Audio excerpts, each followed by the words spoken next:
Hey, welcome to a Sniper's Hide bullet point video. In this episode, we want to talk about the Leupold Mk5HD. This particular model is in 7-35. However, they do make a 5-25, but we're going to take a look at the 7-35, and we want to just talk about these scopes in general for a second there.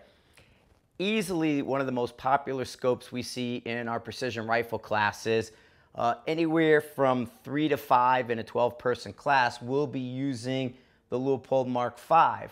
So for us, it makes it real easy, real consistent, because this is a super straightforward scope. The lock system here on the elevation turret is preset, so you don't have to worry about trying to set that. Windage is super simple, straightforward.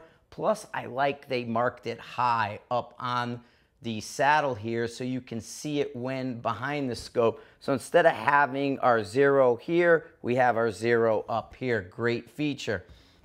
Then people look at the size and weight of this scope. It's actually a light scope and isn't super big when you consider it is a 7-35 power. That gives you a ton of flexibility. Most people aren't shooting below 8 to 10 power on that low end.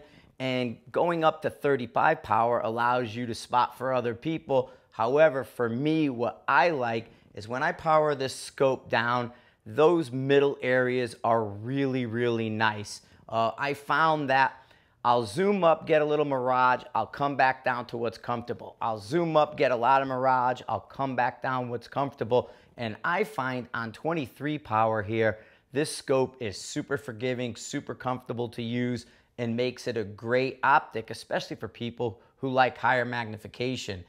Now, one of the features with this scope, it has the PR2 reticle, which is the John Pinch reticle.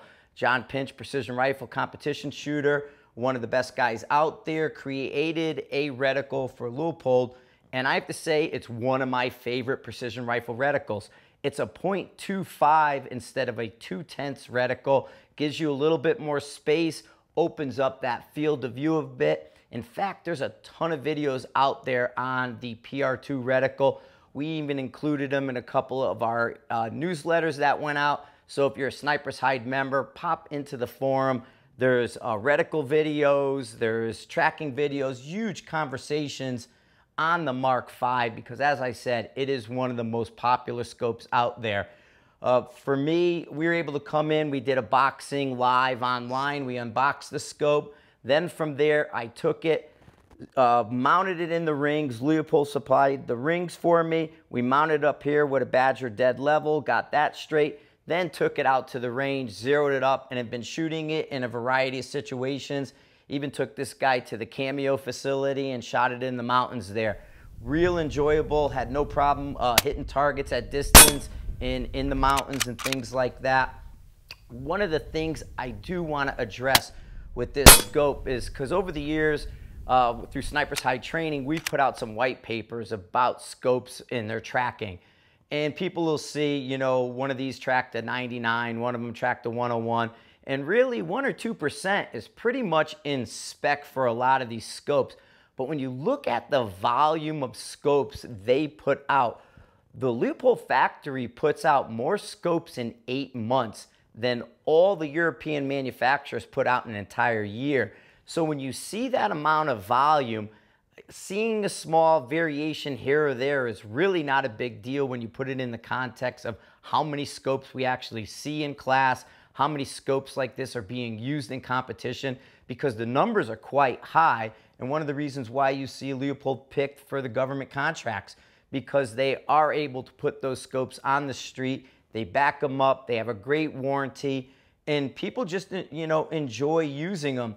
Just recently in one of our classes, I talked to a student that bought 2 of them at the same time, and I asked him about his buying decision. Why did you go out and buy 2 of these versus another brand?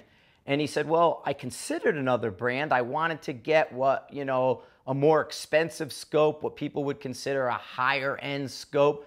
but I was building two rifles. I wanted one for precision rifle competition, and I wanted one for ELR competition.